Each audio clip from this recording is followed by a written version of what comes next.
Class seventh मैंने आपको आपकी हिंदी की प्रथम पाठ्य पुस्तक से पाठ 4 कठपुतली पढ़ाया था व समझाया था। साथ ही मैंने कविता से लिए गए 2 प्रश्नों को भी समझाया था। आज मैं आपको आगे के प्रश्नों को समझाने जा रही हूँ।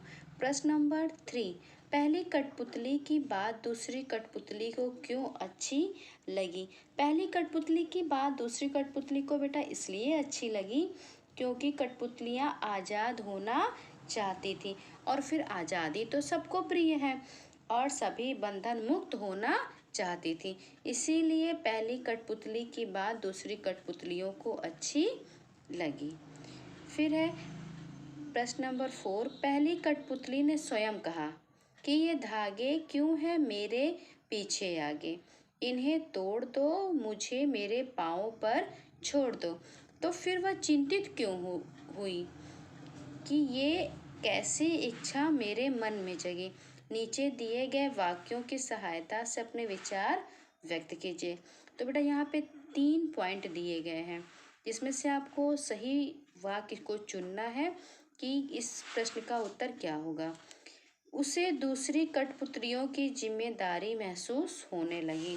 उसे शीघ्र स्वतंत्र होने की चिंता होने लगी।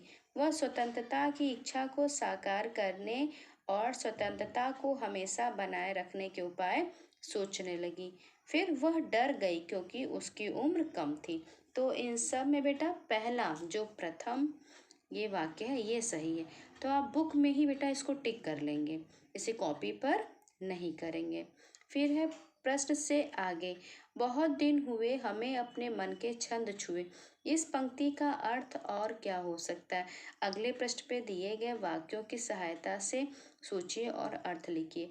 बहुत दिन हुए हमें अपने मन के छंद छुए, इसका मतलब क्या होगा? आइए बेटा पेज नंबर 21 पर। बहुत दिन हो गए मन में कोई उमंग नहीं आई। बहुत दिन हो गए मन के भीतर कविता सी कोई बात नहीं उठी जिसमें छंद हो लय हो। बहुत दिन हो गए गाने गुनगुनाने का मन नहीं हुआ। फिर बहुत दिन हो गए मन का दुख दूर नहीं हुआ और मन में खुशी नहीं आई। तो क्लास 7 बेटा ये घा वाला जो सबसे 4 पॉइंट है ये ही सही है इसका उत्तर। तो आप बुक में टिक कर लेंगे, कॉपी पे नहीं करेंगे। फिर दूसरा प्रश्न है, नीचे 2 स्वतंत्रता आंदोलनों के वर्ष दिए गए हैं। इन दोनों आंदोलनों के 2 स्वतंत्रता सेनानियों के नाम लिखने। 1857 में के 2 स्वतंत्रता सेनानियों के नाम और फिर 1942 के 2 सेनानियों के नाम। तो 1857 में तो रानी लक्ष्मीबाई का नाम आप लिखिएगा और यहाँ पर मंगल पांडे का। फिर 1942 में आप लिखिएगा सरदार वल्लभ भाई पटेल और महात्मा गांधी। फिर है अनुमान और कल्पना। स्वतंत्र होने की लड़ाई कठपुतलियों ने कैसे लड़ी होगी और स्वतंत्र होने के बाद उन्होंने स्वावलंबी होने के लिए क्या क्या प्रयत्न किए होंगे? यदि उन्हें फिर से धागे में बांधकर नचाने के प्रयास हुए होंगे तब उन्होंने अपनी रक्षा किस प्रकार के उपायों से की होगी? तो जब किसी के मन में आज़ादी के भाव जागृत हुए और फिर धीरे धीरे अन्य कठपुतलियों के मन में भी यह भाव जागृत हुआ कि अब हमें आज़ाद होना चाहिए, तो सबने क्या किया? सबने मिल के बेटा विद्रोह कर दिया और सभी आज़ाद हो गई। तो इस तरह से उन्होंने स्वतंत्र होने की लड़ाई लड़ी होगी। फिर उन्होंने अपने गुणों का, फिर यहाँ पर मतलब प्रश्न तो एक है लेकिन इसमें 2 प्रश्न दिया है। फिर उन्होंने स्वतंत्र होने के बाद उन्होंने स्वावलंबी होने के लिए क्या क्या प्रयत्न किए होंगे? तो उन्होंने अपने गुणों का प्रयोग किया होगा, शिक्षा की तरफ लगाया होगा, जागृत हुई होंगी। अगर उन्हें फिर तीसरा प्रश्न इसी में है कि फिर उन्हें धागे में बांधकर नचाने के प्रयास हुए होंगे तब उन्होंने अपनी रक्षा किस तरह के उपायों से की होगी?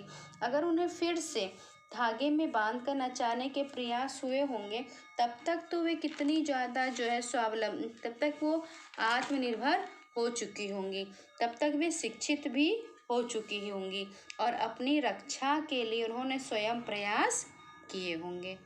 अब है भाषा की बात। भाषा के बाद बेटा ये क्वेश्चन बहुत बड़ा है, लेकिन आप छोटा मतलब करके लिखिएगा, जैसे मैं बताऊंगी वैसा लिखिएगा। कई बार जब दो शब्द आपस में जुड़ते हैं तो उनके मूल रूप में परिवर्तन हो जाता है। ये आप भी जानते हैं कि दो शब्द जुड़ जाने के बाद उनके पहले वाले शब्द में परिवर्तन आ जाता है। कठपुतली शब्द में भी इस प्रकार का सामान्य परिवर्तन हुआ। काठ और पुतली, तो दो शब्द के साथ एक शब्द बन गया कठपुतली। इससे बोलने में सरलता भी आ गई। इसी तरह से कुछ और, जैसे काठ से बना कठगुलाब, कठफोड़ा। तो यहाँ पर दिया बेटा हाथ हथ, सोना सोन, मिट्टी और मठ।